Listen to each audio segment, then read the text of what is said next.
So, today I'm going to talk to you a little bit about how to look at and evaluate narrative writing for scholars, particularly in the middle grades and writing that is higher achieving. Just wanted to start with the spirit of transparency that I pulled this writing sample from Achieve the Core, which is a website that has both on demand, so timed, and more process pieces of student writing that they've gathered and different topics, different grade levels, all available here. So the piece that I'm going to have you look at, go ahead and open the file, which I've sent your way.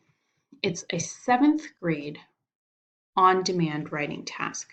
So this scholar produced this writing in a timed setting. And the prompt was to ask the scholar to imagine that they were in a dust storm. I believe this particular case, there was a passage that students read about the Dust Bowl, and this is sort of a continuation narrative of the story, imagining what happened. There is some baseline familiarity with the Dust Bowl. In any case, that definitely prior knowledge applied here. So go ahead and pause this right now and pull up the dust storm passage, read it beginning to end. And as you do, ask yourself, for a 7th grader, for a timed piece, was this persuasive? Did you read this and find yourself thinking, hey, this is pretty good, or, it's on the way, but not so much. So go ahead and pause.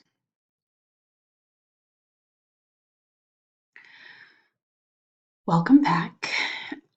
Hopefully, as you read this passage, this narrative from the dust storm, you found yourself being persuaded by the student's thoughts. That's the way that I approach writing as a whole, asking myself, is this an upper half paper or a lower half paper? And it becomes very clear very quickly that this will be an upper half paper. The student's command of language, use of varied sentences, use of more complex sentence structures, use of dialogue, sensory details, a bit of figurative language. There's a lot happening here that makes it a compelling narrative for a 7th grader. I want to go ahead and point out a handful of specific elements that make this particularly successful, and then I'm going to compare it against the language of the rubric.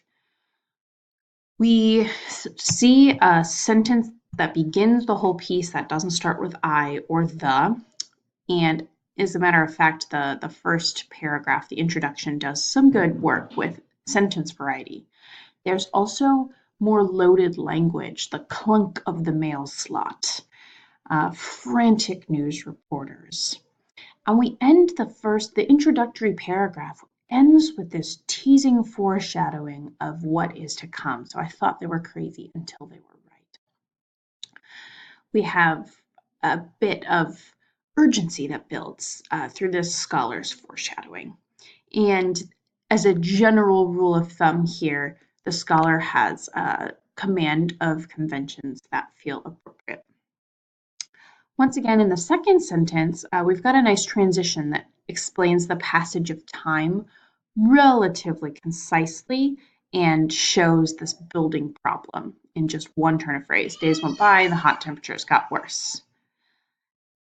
You also see in this paragraph what the problem that was hinted at or foreshadowed in the introduction begins to play out here.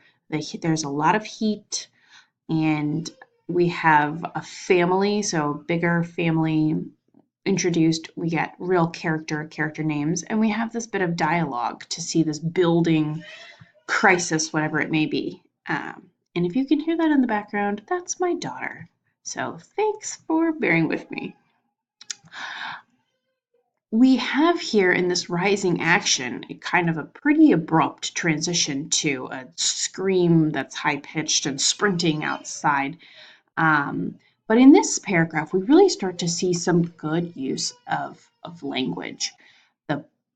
She smells her own blood from thorns on trees being blown into her, feels the trickling of blood on bare legs and arms. The sundress hasn't yet ripped. Once again, we have some dialogue, which thankfully is correctly punctuated.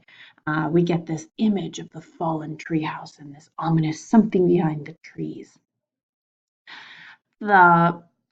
We build more into climax here as we're worried about the sister who's been outside and something that's coming. You can tell that the scholar perhaps is beginning to run a bit out of time because there are 2 misspelled words that happen in this paragraph, but nothing that is egregious, nothing that feels inappropriate for grade level in a timed setting. In the last paragraph, we have not exactly resolution. It ends with this narrator sort of falling unconscious on a rock, which might feel a little bit dramatic, but just remind yourself that it's a 7th grader who wrote this, and then the drama feels a little bit more appropriate.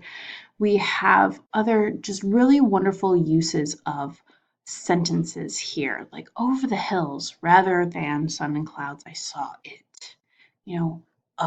What's the it? The student very purposely used that vague language to then say a big pitch black cloud thousands and thousands of feet tall, making any tree look like action figures. We get a sense here through this figurative language, through this imagery of just a enormous, probably too enormous, but again, 7th grader, cloud coming their way. We have this imagery of coughing and wheezing and breathing. We have the screams, the gallons of dust, and ultimately, like I mentioned before, the narrator who kind of vision blurs and falls out. So reading this as a whole and asking myself, this student was asked to continue a story and a narrative about the Dust Bowl. How successful has this scholar been? Come over to the language of the rubric, and sorry that this is from a previous scholar's work. This is just the PDF that I had on file. This absolutely, at minimum, is going to be an adequate to strong category across the board based on what I mentioned before. And so I want to actually start with style. When I think about style, I think a good place to consider is this variety of sentences and whether there's a good natural fluent sound, or it's hard to perhaps say a natural fluent sound versus rhythmic and smooth. There's not a lot of nuance there. So I'm really curious to think about sentences as a whole. Were they stylistically adequate or were they stylistically strong? To me, they're strong. This scholar has done work to manipulate sentences. There are complex sentences, there are compound complex sentences. There's this dialogue where we see some very purposeful use of fragments, and it helps heighten the drama. There are also some great moments with exceptionally vivid diction that I pointed out before that convey we're in an exact time and space here. We're in a dust bowl, the storm is approaching, the family is waiting. There's drama through some strong verbs chosen, like again, that clunk of the male in the slot, adjectives, and predominant use of active voice here. I think there's a strong command of style. In terms of conventions, there is further editing needed for this piece as a whole, but it's minimal. This scholar, the difference between little need for editing and no further editing needed, I think is a little bit dramatic, especially because even adults that sit down to write something in a timed setting might make a handful of mistakes. What I am remembering is that this is a 7th grader whose 4 misspelled words feel like words that a 7th grader could misspell in a setting. That there are very few, I don't remember seeing any mistakes in capitalization, pronoun, subject agreement, or punctuation. We noted that the dialogue was all punctuated correctly. And there were a handful of times when the conventions were manipulated for stylistic effect. For example, in those purposeful use of sentence fragments in the dialogue. For me, I could see a case for a 4 here in conventions, that there's adequate command. If this was an untimed piece, I would absolutely land in adequate command because a scholar could absolutely look up those handful of words and tighten up. But for me, for 7th grade, I would probably be inclined to call this strong command in a timed setting. Lastly, with voice, to me, this actually felt the strongest of the three. The style was kind of a low 5. Conventions, perhaps a low 5, but voice to me felt particularly strong in this case because the author really did recreate the experience of the Dust Bowl in a way that conveyed its deep emotional impact. Right there's on the narrator standing at the edge, watching the cloud come, screaming for her sister. Felt very powerful. There's definitely sophisticated and nuanced emotions. Again, you have to say parentheses for a 7th grader. We would not expect a 7th grader to understand human emotion in the same way that we would expect a 12th grader or a 35-year-old to express nuanced emotions. But the care that the sister feels for her that the narrator feels for her sister, for example, and the anxiety she feels with the coming of the newspaper in the first paragraph are sophisticated emotions for a 7th grader to write about. The writing absolutely is memorable. And as I was reading it, this piece here, evoking strong emotion in the reader, is where I began. Did you feel compelled? Did you feel persuaded as you read this beginning and end? And then the word choice was suited to purpose. We get a quality and clear description of the environmental problem that is headed towards this family. And we get a description of the family as well through relatively vivid words. So as a whole, I would call this narrative strong in style conventions and in voice, particularly because it is on-demand writing.